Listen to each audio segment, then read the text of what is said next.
என் வயிற்றுல இருக்கிற பாப்பா டெலிவரி ஆகும்போது ஒரு ஆரோக்கியமான எடையோட இருக்கணும். அப்போ அதுக்கு நான் என்ன சாப்பிடணும்? இந்த கொஸ்டின் நிறைய ப்ரெக்னென்ட் லேடிஸ் கேட்குறாங்க. முக்கியமாக நான் ஒன்று சொல்லுவேன், ஒன்று வந்து சாப்பிட்றது, இன்னொன்று என்னென்னா குட் ரெஸ்ட். சில பேர் பார்த்தீங்கன்னா அதிகமாக ஒர்க் பண்ணுவாங்க, ரொம்ப நேரம் நின்றுட்டே இருக்க ஒர்க்லாம் இருக்கும். அவங்களுக்குலாம் பார்த்தீங்கன்னா பேபியோட வெயிட் கம்மியாக இருக்கும். ஸோ இது ஃபஸ்ட்டு ஞாபகம் வச்சுக்கிட்டா, தேவையான அளவு நீங்கள் ரெஸ்ட் எடுத்தால் தான் பாப்பா வந்து நல்லா வெயிட் வரும்.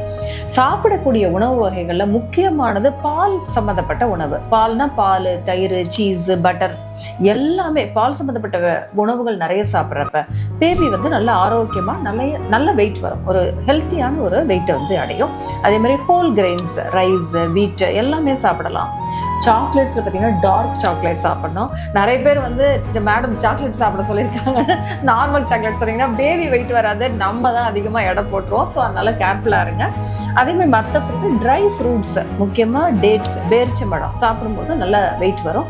ஈவன் மில்க் ஷேக்ஸ், ஃப்ரூட்ஸோடு சேர்த்து மில்க் ஷேக்ஸ், அந்த மாதிரி நீங்கள் மெயின் மில்க் ப்ராடக்ட்ஸ் நிறைய எடுக்கும்போது பேபி நல்லா சூப்பராக வந்து வெயிட் வரும். புரோட்டீன் சத்து அதிகமாக இருக்கிற பருப்பு வகைகள், சுண்டல் ஏதாவது ஒன்று தினைக்கும் சாப்பிடணும். உங்கள் ஒய்ஃப் ப்ரெக்னெண்ட்டாக இருக்காங்கன்னா கட்டாயமாக உங்கள் ஒய்ஃபுக்கு இந்த வீடியோவை ஷேர் பண்ணுங்கள். உங்கள் பாப்பா கொழுன்னு ரொம்ப அழகாக பிறக்கும். தேங்க்யூ.